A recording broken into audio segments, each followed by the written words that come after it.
I never expected to inherit anything from Grandma Rose.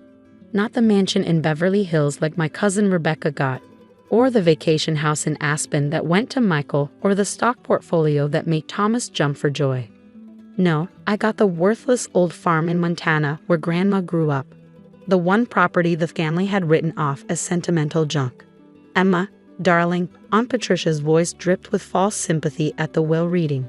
At least you got something. Though I can't imagine what you'll do with that rundown place. I sat in the lawyer's plush office, surrounded by my wealthy relatives, clutching the deed to 200 acres of what they considered worthless land. The same land where I'd spent every summer until I was 12. Helping Grandma Rose tend her garden and listening to her stories under the big oak tree. Maybe you can sell it, Cousin Rebecca suggested, not looking up from admiring her new house keys. I'm sure some developer would give you something for it. Enough for a decent car, at least. My mother squeezed my hand, the only other person who seemed to understand. She'd grown up on that farm before marrying my father and moving to the city. Before Grandma Rose made her fortune in real estate and transformed herself into one of Beverly Hills' most elegant socialites. The farm was where it all began, though most of the family preferred to forget those humble origins.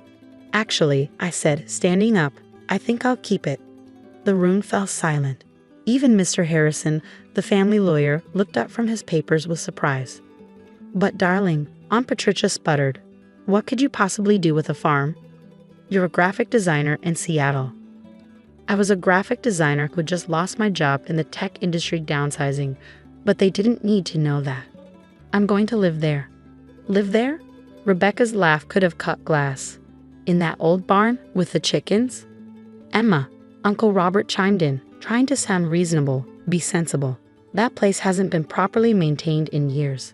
The house probably isn't even habitable. They were probably right.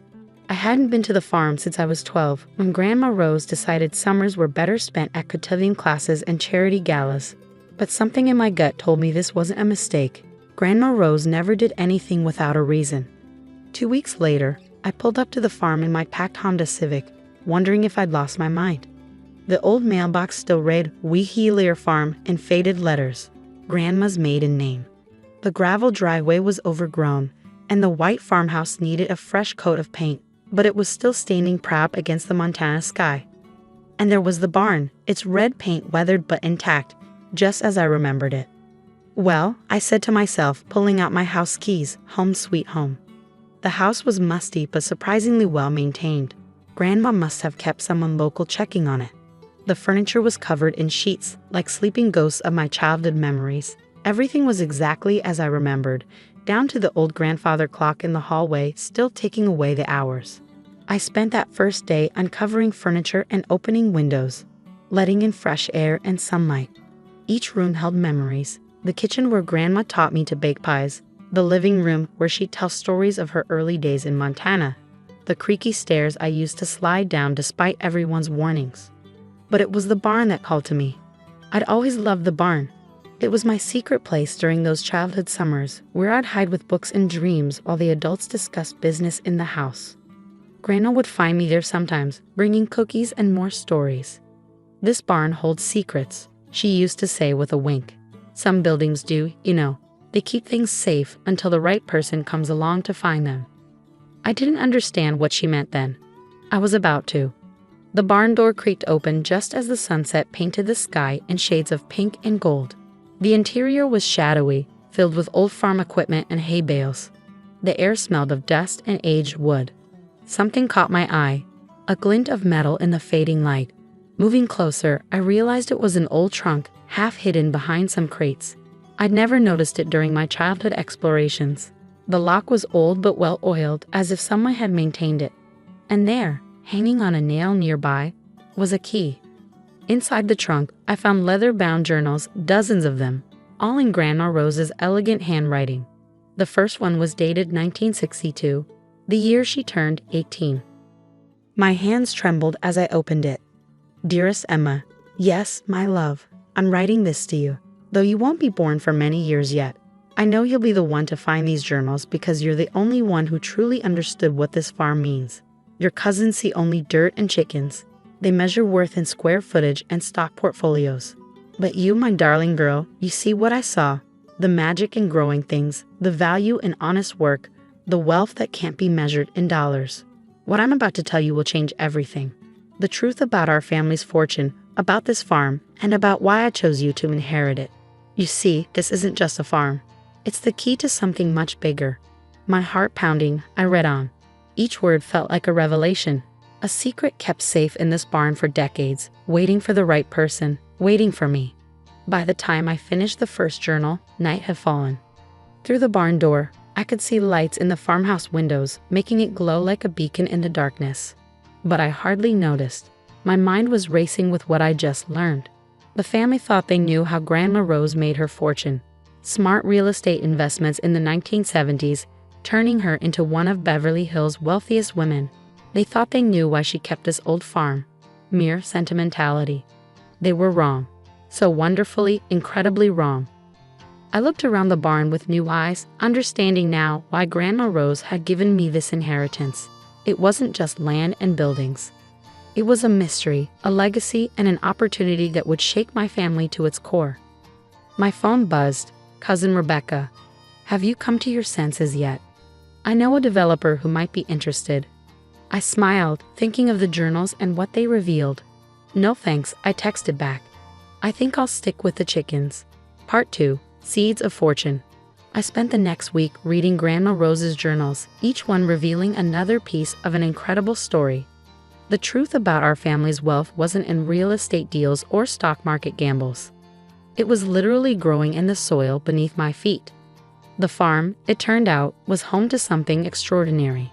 In 1962, my grandmother discovered that certain herbs on her land had unique properties. Not just medicinal properties, though those were remarkable enough, but characteristics that made them invaluable to pharmaceutical research. Properties that, according to her meticulous notes, couldn't be replicated anywhere else in the world. The soil here is special, she'd written. Something in its composition, combined with the specific altitude and climate, creates conditions that can't be duplicated. I tested samples everywhere from Switzerland to South America. Nothing matches what grows here. She partnered with a small pharmaceutical company, licensing the herbs for research while maintaining complete control of the land and growing conditions. That company, now one of the largest in the world, still paid millions in licensing fees every year. Fees that went into a separate account from the real estate empire she'd built as a cover. But there was more. The real wealth isn't in what's growing now, one entry read. It's in what we haven't discovered yet. Every season brings new variations, new possibilities. The right person could spend a lifetime studying these plants and barely scratch the surface of their potential. My hands shook as I read the latest licensing agreement tucked into the most recent journal. The pharmaceutical company was desperate to buy the land outright. They offered billions. Grandma had refused. Only a Wheeler can tend this land properly, she'd written. It takes more than science. It takes love, intuition, and the ability to see magic in ordinary things.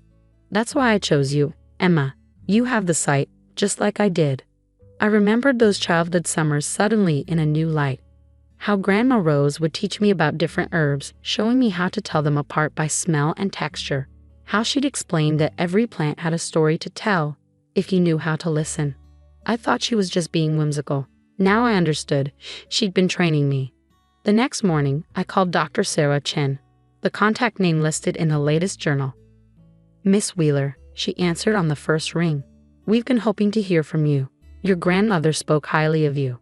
You knew about me. Rose was very clear about her succession plan. We've maintained the basic operations since her passing, but the land needs a Wheeler's touch.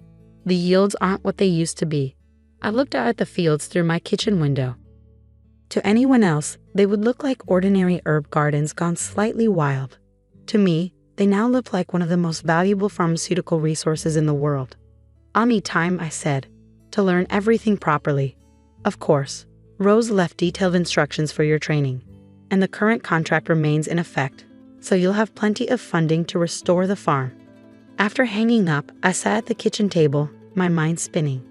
The same relatives who'd mocked my worthless inheritance had no idea they were living off its profits. Every luxury car, every vacation home, every designer outfit had been paid for by these humble herbs. My phone buzzed, another text from Rebecca. There's a family dinner next week at my new house. You should come, if you can leave your chickens long enough. I smiled. Actually, I'd love to. I have some interesting news to share. The week flew by in a blur of activity. Dr. Chen sent over research teams to help me catalog the current crops. Local workers who'd maintained the farm for years shared their knowledge of the land.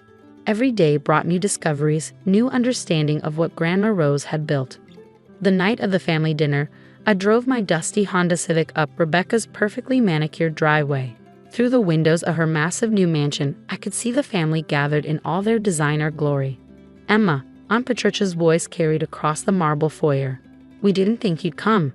How's farm life? The way she said farm life made it sound like a terminal illness.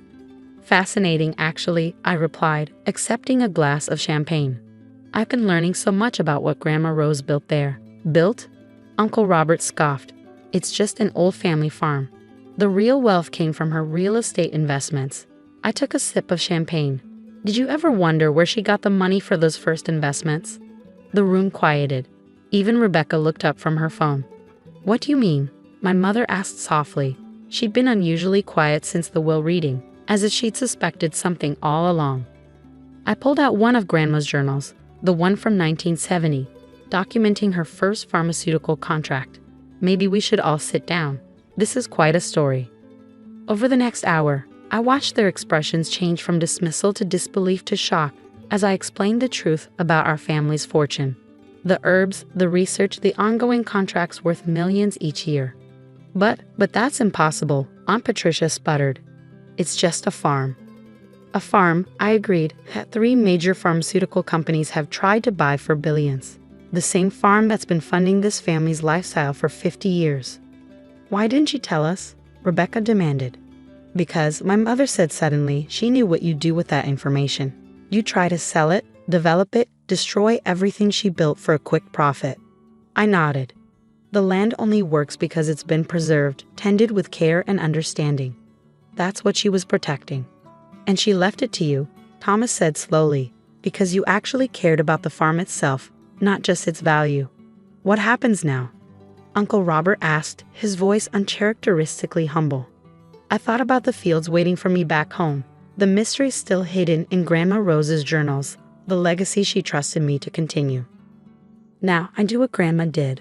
I tend the land, protect its secrets, and make sure this family's true wealth isn't just measured in dollars. The drive home that night felt different. The stars seemed brighter over the farm, and the old barn stood like a guardian of secrets in the darkness. I left my stunned relatives to digest their new understanding of our family's fortune, but I knew the real wealth wasn't in the licensing fees or potential sales value. The real wealth was in the wisdom Grandma Rose had left behind. In her journals, I found not just scientific observations, but life lessons. She wrote about patience, about listening to the land, about understanding that the most valuable things often look ordinary to those who don't know how to see. Over the next year, the farm transformed, not into something new, but back to what it had always been. The herbs flourished under proper care. The research yielded exciting new discoveries. The old farmhouse came alive again with visiting scientists and family members who finally understood its true value. Rebecca started bringing her children to visit, letting them play in the same fields where I'd spent my summers. Aunt Patricia learned to tell different herbs apart, developing a genuine interest in their properties. Even Uncle Robert helped restore the barn, admitting that some investments can't be measured in quarterly returns. My mother spent more time at the farm too, sharing stories of her own childhood here that she kept quiet for years. Mom always said you had her gift, she told me one evening as we watched the sunset from the porch. The ability to see the extraordinary in the ordinary. The pharmaceutical company's latest offer sits unopened on my desk. They've probably added another 0 to the figure, but it doesn't matter. This land is worth more than money can measure. Last week, I found a new variety of herb growing near the old oak tree. According to Dr. Chen's preliminary tests, it could revolutionize the treatment of several autoimmune diseases. But that's not what makes it special. What makes it special is that I found it exactly where Grandma Rose predicted I would, in a journal entry written 30 years ago. When the right person tends this land with love and understanding, new gifts reveal themselves. That's the real magic, my darling Emma. Not in what we already know, but in what we're ready to discover. The family still gathers for dinners, but now they happen here at the farm.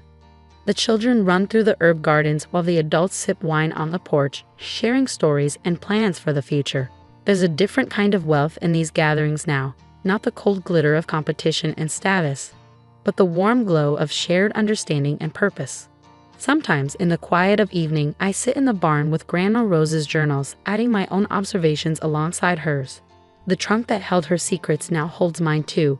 New discoveries, new possibilities, new stories to be passed down. Some buildings keep things safe, she wrote, until the right person comes along to find them. She was right, as she always was. This farm wasn't a consolation prize or a worthless piece of land. It was the heart of everything, our family's true legacy, waiting for someone who could see its real value. As for me, I finally found my place.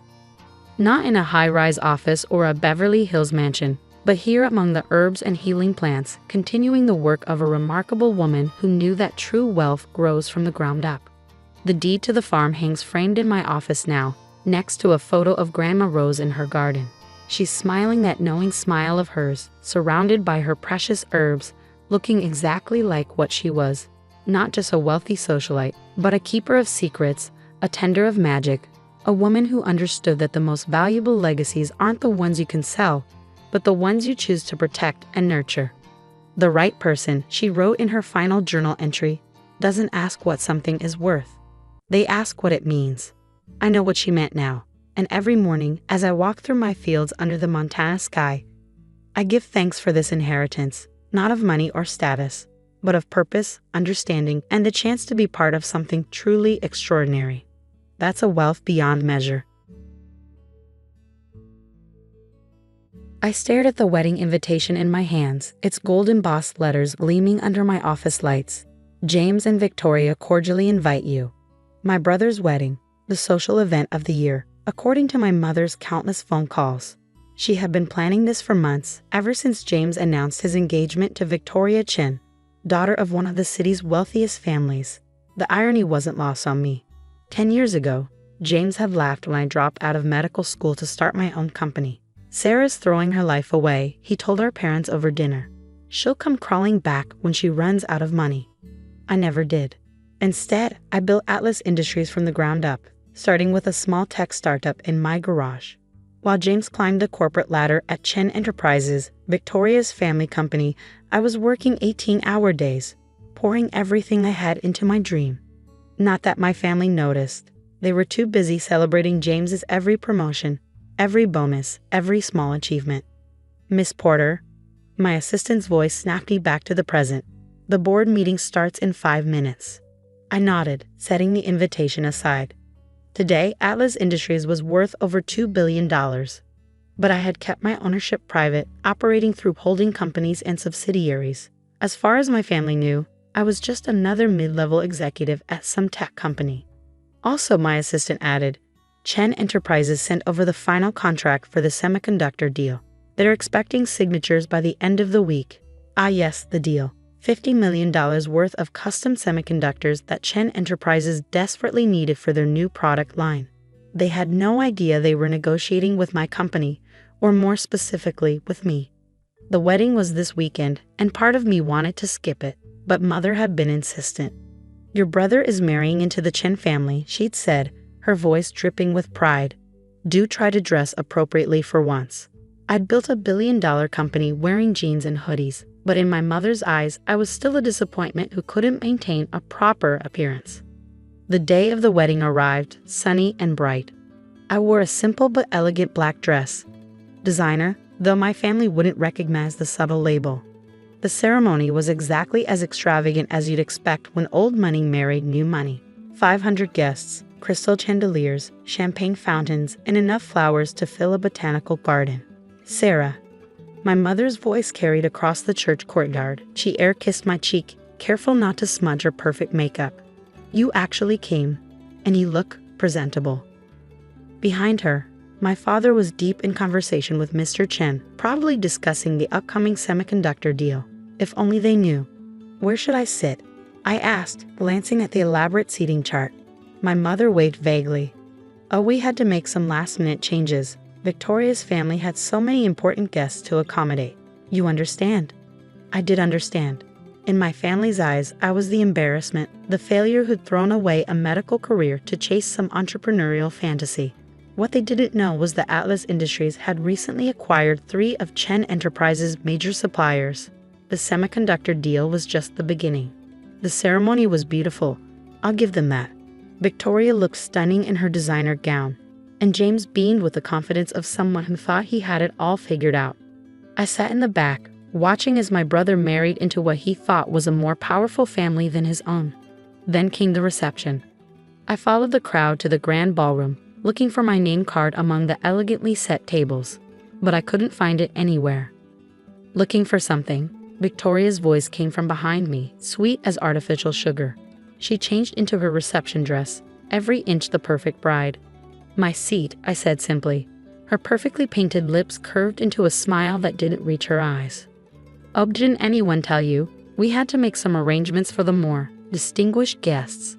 The kitchen staff set up a lovely table in the back. You know where the help eats. I heard snickers from nearby guests. James appeared at Victoria's side, champagne in hand. Come on, sis, don't make a scene. You've always been good at knowing your place. 10 years of condescension and dismissal flashed through my mind. 10 years of being treated like the family failure while I built something they couldn't even imagine. I smiled, pulled out my phone, and dialed a number I knew by heart. Jack, this is Sarah Porter. I maintained eye contact with my brother as I spoke. Cancel the semiconductor contract with Chen Enterprises. All of it. James's champagne glass slipped from his fingers, shattering on the marble floor. Victoria's smile froze. What are you talking about? James demanded. What contract? I held up my phone, showing the Atlas Industries logo on the screen. The $50 million deal your new father-in-law has been counting on. The one that was supposed to save their quarter. The one that Atlas Industries, my company, was going to provide. The color drained from his face. Atlas? That's impossible. Atlas is a multi-billion dollar. You can't? Can't what, James? Build a successful company? Be more than what you and our parents decided I was worth. I slipped my phone back into my purse. Congratulations on your wedding. I'm sure the kitchen staff will save you some cake. The silence that followed my announcement was deafening. Guests around us froze, champagne glasses halfway to their lips, as they watched the drama unfold. Victoria's perfect bridal makeup couldn't hide the panic spreading across her face. You're lying, she hissed, grabbing my arm. Atlas Industries is owned by Simon Porter. Everyone knows that. I smiled. Simon Porter is my uncle. He's been the public face of the company while I built it from behind the scenes. Would you like to call him to verify? James's face had turned an interesting shade of gray. The semiconductors. Dad Chen's whole expansion plan depends on that contract. I know, I said calmly. Just like I know about the 3 failed product launches this year, the mounting debt, and the fact that Chen Enterprises has been operating on borrowed time and borrowed money for the past 18 months. Victoria's father appeared behind them, his usual confident demeanor cracking. What's going on here? James, why is your sister talking about our contract? I turned to face him, extending my hand. Mr. Chen, I don't believe we've been properly introduced. Sarah Porter, CEO of Atlas Industries, though you might know me better as SP Holdings from the negotiation calls. The great David Chen, titan of industry, stumbled backward as if I'd struck him. You're SP, the one who's been buying our supplier companies? Guilty, I smiled. Though I have to say, your due diligence team should have dug deeper. A simple background check would have revealed the connection. My mother pushed through the growing crowd, her face flushed with anger and champagne. Sarah, stop this nonsense immediately. You're ruining your brother's wedding. Nonsense. I pulled out my phone again, opening my banking app. Would you like to see Atlas's quarterly reports? Or maybe the ownership documents? I have them right here. James grabbed my arm, his fingers digging in painfully. Fix this, he growled. Whatever game you're playing, fix it now. I met his eyes steadily, like you fixed things when I needed a loan to start my company. When I came to you for help and you laughed in my face. Get a real job, you said. Stop embarrassing the family. That was different, he protested. You were being unrealistic. Was I? I gestured around the opulent ballroom. Who paid for all this, James? Chen Enterprises. The company that's 3 months away from bankruptcy without my semiconductors. Victoria let out a choked sob, her perfect mascara starting to run. Daddy, is this true? Are we really? Mr. Chen loosened his bow tie, sweat beading on his forehead. Princess, it's complicated. Business is, we just need time to. Time won't help. I interrupted softly. Your company has been hemorrhaging money for years. The semiconductor deal was your last hope for a turnaround. And now? My father finally stepped forward, his face a storm of confusion and dawning realization. Sarah, all these years when we thought you were struggling, I was building an empire. I finished for him. One that's now worth more than Chen Enterprises and all its subsidiaries combined. Funny how appearances can be deceiving, isn't it? The murmurs from the wedding guests grew louder. Phones appeared in hands as people started searching for Atlas Industries, connecting the dots. Victoria's carefully curated society wedding was turning into a public relations nightmare. Please, James whispered, his arrogance finally cracking. Sarah, you can't do this. Not today. Think about what this will do to our family. I laughed, but there was no humor in it. Our family? You mean the one that excluded me from every holiday photo because I didn't dress expensively enough? The one that told me I was throwing my life away because I didn't follow the path he chose? Mother stepped closer, trying to salvage the situation. Darling, we were just worried about you. We wanted you to have a stable career, a respectable life. Like James? I raised an eyebrow. The perfect son who's been embezzling from his department to cover his gambling debts? James went pale. How did you? I own the company that audits Chen Enterprises books, I said quietly. I know everything, James. Every cooked number, every fake report, every cent you've stolen. I was waiting to see how far you'd go before I exposed it. Victoria whirled on him, her designer dress whispering across the marble floor. You've been stealing from my father's company. The perfect wedding was unraveling thread by thread. Guests were openly recording now, society's elite capturing the moment a powerful family discovered they weren't as powerful as they thought. Mr. Chen's face had turned purple with rage. Security. Get them out. All of them. I wouldn't do that, I said calmly, unless you want Atlas to call in all the loans we've acquired from your creditors. We own quite a bit of Chen Enterprises debt now. It would be a shame if it all came due at once. The security guards froze, looking uncertainly between Mr. Chen and me. Power was shifting in real time, and everyone could feel it. What do you want? Mr. Chen finally asked, his voice hoarse. I straightened my simple black dress, the one my mother had sneered at earlier. Want? I have everything I want. A successful company, respect in the business world, the satisfaction of knowing that the family who dismissed me now depends on my mercy for their survival. James stepped forward, his handsome face twisted with desperation. Sarah, please. We can work something out.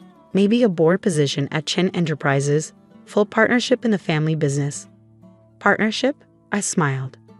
James, by this time next week, I'll own controlling interest in Chen Enterprises. Your gambling debts and Victoria's father's mismanagement have seen to that. The semiconductor deal was just a formality, a courtesy before the takeover. Victoria sank into a nearby chair, her wedding dress pulling around her like broken dreams. This can't be happening. Not today, not at my wedding. The kitchen staff really does have a lovely table set up, I said, echoing her earlier sneer. Perfect for a family in your new position. My mother tried one last time. Sarah, think about what you're doing. We're your family. No, I said quietly. You're the people who taught me that success only counts if it comes with designer labels and society connections. Thank you for that lesson. It made building my company in secret so much sweeter. I turned to leave, then paused. Oh, and James, those gambling debts you've been hiding? Atlas now owns those too. We'll be in touch about a payment plan. The grand ballroom erupted in chaos behind me as I walked away. Victoria's sobs echoed off the crystal chandeliers, mixed with Mr. Chen's angry shouts and my mother's attempts to maintain social dignity. Outside, my Tesla waited at the valet stand, not the flashy sports car James drove, but the understated model preferred by tech executives who actually built something. My driver, who was also my head of security, held the door. Everything okay, Ms. Porter? I looked back at the expensive venue, where my family's carefully constructed world was crumbling. Everything's perfect. Mike, let's head to the office. We have a company to acquire. The next few weeks were a blur of headlines and business meetings. Chen Enterprises' stock plummeted as news of their financial troubles and James's embezzlement leaked. Victoria filed for annulment, unwilling to be tied to a failing dynasty. My parents tried desperately to reach me, leaving voicemails that evolved from angry demands to tearful pleas. I focused on what I did best, building and improving. Atlas Industries absorbed Chen Enterprises' valuable assets while discarding the bloat and corruption. We retained most of the employees, but restructured the management, starting with James' department. 3 months after the wedding that wasn't, I sat in my office reviewing quarterly reports when my assistant announced an unexpected visitor. "Send them in," I said, not looking up from my tablet. The door opened and expensive perfume filled the air. My mother stood there, looking older and less certain than I'd ever seen her. "The receptionist didn't recognize me," she said quietly. "I had to show ID to prove I was your mother." "Security protocol," I replied, finally meeting her eyes. "We've had some interesting visitors since the takeover." She sat down uninvited, her designer bag, last season's model now, clutched in her hands. "Your father and we've been doing a lot of thinking. About how we treated you, about what we failed to see. And?" I kept my voice neutral. "And we were wrong," she whispered. "So terribly wrong. We thought success looked like James, all flash and no substance. We didn't understand that real success was what you were building." I leaned back in my chair, studying her. "Did you come here to apologize, Mother? Or because the country club membership is up for renewal and you need help with the fees?" She flinched. "We deserve that. We deserve all of it. But Sarah, you're still our daughter. Surely that means something." "It meant nothing when I needed your support," I said calmly. "Why should it mean something now that I don't?" A tear slipped down her perfectly made-up face. "Because we've learned. Because seeing everything you've built, everything you've become. We're so proud of you, Sarah. Even if we don't deserve to be." I stood up and walked to the window, looking out at the city where my company had become a major force. "Pride is easy when success is visible, Mother. The question is, would you have been proud of me during the struggle? When I was working out of a garage, wearing the same clothes every day because every spare cent went into the company?" "No," she admitted softly. "We wouldn't have been. And that's our shame to carry." I turned back to face her. "James called again yesterday. He wants a job at Atlas. And I told him what he told me 10 years ago. Get some real experience first. Stop relying on family connections." She nodded slowly. "He's living in our guest room now. Victoria's family. They want nothing to do with us since the scandal." "The mighty fall hard," I observed. "How does it feel, Mother, being on the other side of society's judgment?" "Humbling," she whispered. "Terrifying. Educational." I returned to my desk and pressed a button on my phone. "Clara, please bring in the package for Mrs. Porter." My assistant appeared moments later with a thick envelope. I handed it to my mother. "What's this?" she asked, opening it carefully. "A fresh start," I said. "Information about the small business loan program Atlas runs. Real estate listings for affordable commercial spaces. Contact details for legitimate business advisors. Everything you need to build something real, if you're willing to do the work." She stared at the papers, then at me. "You'd help us? After everything?" "I'm not helping," I corrected her. "I'm offering an opportunity. What you do with it is up to you. But understand this, there will be no shortcuts, no special treatment, no trading on the Porter name. If you want to succeed, you'll do it the way I did, through hard work and real value." My mother stood, clutching the envelope like a lifeline. "Thank you, Sarah, for the opportunity and for the lesson." "One more thing," I said as she reached the door. "That kitchen table at James's wedding? Best seat in the house. It's where you see people's true colors." She nodded, understanding the message. As the door closed behind her, I returned to my work. The company I built needed my attention, and I had more important things to do than dwell on the past. Sometimes the best revenge isn't serving someone humble pie. It's making them eat it at the kitchen table they set for you. And sometimes the greatest success isn't in proving others wrong, but in proving yourself right. Atlas Industries continues to grow, now one of the most respected companies in the tech sector. James eventually found work as a junior analyst at a small firm, learning the value of honest work. My parents opened a small boutique with a loan they qualified for. Nothing flashy, but something real. And me? I still keep my old garage workbench in my office. It reminds me of where I started and why appearances mean nothing compared to what you actually build. The kitchen table, after all, is where real work gets done. Growing up in Maple Grove Estates, I never quite felt like I belonged. The massive houses, perfectly manicured lawns, and luxury cars in every driveway seemed to mock our modest living situation. I'm Emma Mitchell, and my story begins with a barbecue that changed everything. My parents, Thomas and Linda Mitchell, moved into 156 Maple Drive when I was just 5 years old. Back then, the neighborhood was different, warmer, more welcoming. But as property values skyrocketed and wealthy families moved in, the spirit of community slowly eroded into something cold and exclusive. Our house stood out like a sore thumb. While others renovated and expanded, we maintained our simple 2-story home the best we could. Dad worked as a high school teacher, and Mom ran a small flower shop downtown. We weren't poor, but compared to our neighbors, we might as well have been living in poverty. Sarah Henderson, who lived in the mansion next door, never missed an opportunity to remind us of our place in the social hierarchy. Her husband James, CEO of a tech company, would smirk from behind his imported cigars whenever we crossed paths. They represented everything wrong with what Maple Grove had become: wealth without warmth, success without soul. The annual neighborhood barbecue had always been a tradition, dating back decades. This year, it was the Hendersons' turn to host. Mom didn't want to go, but Dad insisted we maintain appearances. "We have as much right to be here as anyone else," he'd said, straightening his collar in the mirror. If only he knew how right he was. That afternoon, I helped Mom prepare her famous potato salad. "Maybe this year will be different," she said, but her voice lacked conviction. I nodded, not believing it either. As we walked next door, carrying our contribution to the potluck, I couldn't shake the feeling that something significant was about to happen. The Hendersons' backyard was packed with the neighborhood alight. Women in designer sundresses clustered around the pool, while men in polo shirts discussed stock portfolios and golf handicaps. Sarah spotted us immediately, her perfectly Botox face twisting into a practiced smile. "Oh, the Mitchells," she called out, loud enough for everyone to hear. "How nice of you to join us. Linda, dear, you can put that."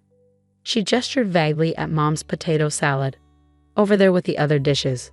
I watched Mom's face flush as she placed her carefully prepared dish among the catered spreads. Dad squeezed her hand, but I could see the hurt in his eyes. We found seats at an empty table near the edge of the party. The only empty table, I realized with a sinking feeling. As the afternoon wore on, the subtle jabs became more frequent and less subtle. Sarah's voice carried across the yard as she discussed property values with her equally wealthy friends. "It's just that some properties really bring down the neighborhood's appeal," she said, looking pointedly at our house. "Don't you agree, James?" James Henderson lowered his crystal tumbler of scotch and nodded sagely. "Absolutely, darling. We've discussed this with the Homeowners Association. Perhaps it's time to implement some new standards." My blood boiled, but years of enduring their condescension had taught me to keep my composure. I was about to suggest to my parents that we leave when I noticed an unfamiliar figure walking up the Hendersons' driveway. The man wore an impeccable suit that made even James's designer outfit look cheap. He carried a leather briefcase and moved with purpose. As he approached the gathering, conversations quieted and heads turned. "I'm looking for Emma Mitchell," he announced, his voice clear and professional. Sarah's eyebrows shot up as I stood.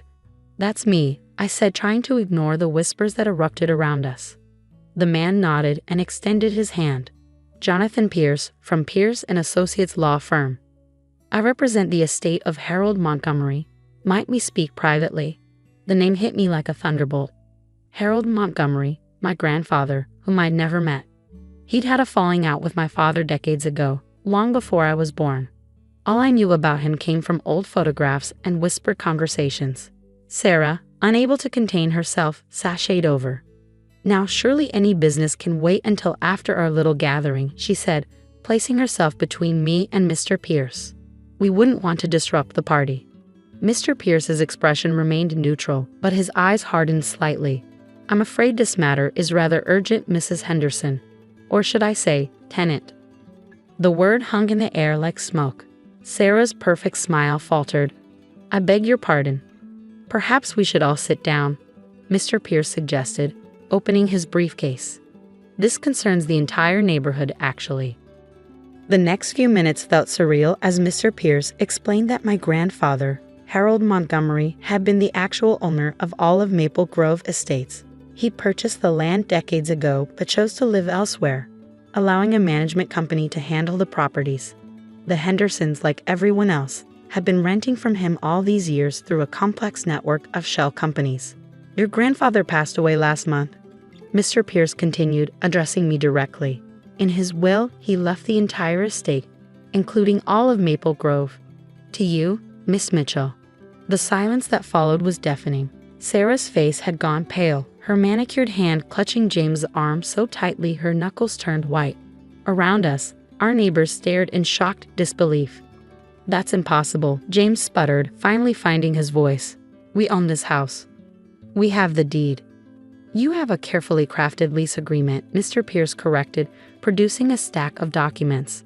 Your monthly property taxes have actually been rent payments. Mr. Montgomery was quite brilliant in how he structured everything. I sat there, struggling to process what I was hearing. The house I'd grown up in, the neighborhood that had made me feel so inferior, it had all belonged to my grandfather.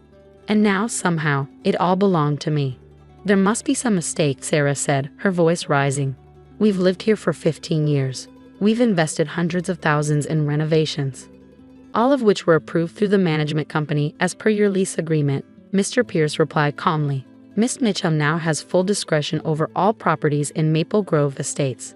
I looked at my parents, who appeared equally stunned. Dad's face showed a mix of emotions: shock, confusion, and something else. Pride? Regret? I couldn't quite tell. If you'll excuse us, Mr. Pierce said, standing, Miss Mitchell, and I have some paperwork to discuss. Shall we use your study, Mrs. Henderson? After all, it is Miss Mitchell's property now. As I followed Mr. Pierce into the house, I heard the party dissolving into chaos behind me. Sarah's voice rose above the others, demanding answers, making threats about lawyers and lawsuits. But for the first time in my life, her words had no power over me. Inside the Hendersons' study, Mr. Pierce laid out the full scope of my inheritance. The neighborhood was just the beginning. There were other properties, investments, and accounts I needed to know about. But my mind kept returning to one detail. Did he know? I asked suddenly. My grandfather, did he know how they treated us? Mr. Pierce's expression softened slightly. Mr. Montgomery had eyes and ears everywhere, Miss Mitchell. He watched you grow up from afar, saw how you and your parents handled adversity with grace. In his final years, he spoke often of how proud he was of the family you'd become. Tears welled up in my eyes as I thought of the grandfather I'd never known, watching over us all these years. Outside, I could hear the party completely falling apart as neighbors rushed to their phones, presumably to call their lawyers. What happens now? I asked, wiping my eyes. That, Miss Mitchell, is entirely up to you. The properties, the leases, the future of Maple Grove, it's all in your hands. I nodded, a plan already forming in my mind. The Hendersons had spent years making us feel small, but now the tables had turned. The real question was, what kind of landlord did I want to be? The next morning, I woke up to chaos. News of my inheritance had spread through Maple Grove like wildfire. My phone was flooded with messages, some congratulatory, others panicked, and many from neighbors suddenly wanting to reconnect. Sarah Henderson's number appeared repeatedly, her voicemails growing increasingly desperate. James had apparently spent the night calling every lawyer in the city, only to discover that my grandfather's legal team had ironclad documentation for everything. I sat at our kitchen table, watching Mom prepare breakfast like any other morning. But everything felt different now. Dad kept glancing at the window, where a small crowd of neighbors had gathered, presumably hoping to catch a glimpse of the neighborhood's new owner. What are you thinking, sweetheart? Mom asked, placing a plate of pancakes in front of me. I took a deep breath. I'm thinking about Grandpa, why he did this, what he wanted me to learn. I paused, cutting into my pancakes, and I'm thinking about all the families like us who got pushed out of this neighborhood over the years. Dad looked up from his coffee. Your grandfather, he was a complicated man, Emma. We had our differences, but he always had a strong sense of justice. A knock at the door interrupted our conversation. Mr. Pierce stood there, looking fresh despite the early hour. "Good morning, Miss Mitchell. I thought you might want to review the current lease terms. There are some interesting clauses we should discuss." As we went through the documents, a picture emerged that made me smile. My grandfather hadn't just been a shrewd businessman, he'd been playing a long game. The leases all contained provisions that gave the owner extraordinary control over rental terms and community standards. "So," I said, looking up from a particularly interesting clause, "I could essentially rewrite the entire rental agreement." "With proper notice, yes," Mr. Pierce confirmed. "Your grandfather ensured maximum flexibility for the property owner." I spent the next few hours drafting new terms with Mr. Pierce's help. By afternoon, we had everything ready. I called for a mandatory community meeting at the neighborhood clubhouse, another property I now owned. The clubhouse was packed that evening. Every resident of Maple Grove had shown up, their faces a mix of worry and curiosity. Sarah and James Henderson sat in the front row, trying to maintain their usual air of superiority despite their obvious distress. "Thank you all for coming," I began, standing at the podium. "As you've heard, I'm now your landlord. I've spent the day reviewing everyone's lease agreements and I've decided to make some changes." A murmur ran through the crowd. Sarah's hand shot up immediately, but I continued speaking. "First, all current rents will be adjusted based on a fair market value assessment, not the inflated rates many of you have been paying. Second, I'm establishing a community board that will include representatives from all income levels. And third," I paused, making eye contact with Sarah, "any form of discrimination or harassment based on economic status will result in immediate lease termination." The room erupted. James Henderson jumped to his feet. "This is outrageous. You can't just change everything overnight. We have rights." "Actually, Mr. Henderson," Mr. Pierce interjected smoothly, "according to your lease agreement, she can. Would you like to review the terms you signed 15 years ago?" As James sputtered, I continued, "I'm not interested in revenge. What I want is to restore this neighborhood to what it was meant to be, a community where people of different backgrounds can live together with respect." I pulled out another document, which brings me to the Hendersons. "Sarah, James, I've reviewed the numerous complaints against you from other residents. The hostile environment you've created, the discriminatory comments, the attempts to force out families who don't meet your standards, it all violates your lease terms." Sarah's face had gone from red to white. "You wouldn't dare. I'm exercising my right to terminate your lease, effective immediately. You have 30 days to vacate the property." The silence that followed was broken by a small sound. Someone was clapping. Then another person joined in, and another. Soon half the room was applauding. I saw relief on faces I recognized from years of shared subtle humiliations at the Hendersons' hands. "This isn't over," James threatened, standing to leave. "Our lawyers will." "Your lawyers will find that everything is perfectly legal," Mr. Pierce interrupted. "Miss Mitchell, should I show them the documentation your grandfather kept of their lease violations over the years?" The Hendersons stormed out, but I wasn't done. "One more thing," I announced to the remaining residents. "I'm establishing a scholarship fund for local students and a community improvement program. The focus will be on making Maple Grove accessible to families of all income levels while maintaining a quality of life for everyone." Over the next few months, Maple Grove transformed. The Hendersons moved out, their mansion converted into a community center with after-school programs. Other wealthy residents who couldn't accept the changes followed, making room for new families who brought fresh energy to the neighborhood. We kept our modest house exactly as it was, though Mom finally got the garden she'd always wanted. Dad retired from teaching but volunteered at the community center, mentoring kids who reminded him of his younger self. One evening, as I sat on our porch watching children play on lawns that had once been off-limits, I found an old photograph in my grandfather's papers. It showed him standing in front of Maple Grove decades ago, when it was just empty land. On the back, he'd written, "Build something that matters." Sarah Henderson still lives in the city. Sometimes I see her at the grocery store, driving a much more modest car these days. She always looks away quickly, but I notice she no longer carries herself with that same arrogant pride. Last week, I received a letter from a young girl who recently moved into the neighborhood with her single mother. "Thank you," she wrote, "for making a place where we don't have to feel ashamed." I keep that letter on my desk, next to my grandfather's photo. He built something that mattered, all right. Not just properties and investments, but a legacy of justice. And now it was my turn to carry it forward. The wealth he left me wasn't just in real estate and bank accounts. It was in the lesson he taught me through this inheritance. True richness isn't measured by the size of your house or the car you drive, but by the community you build and the lives you touch.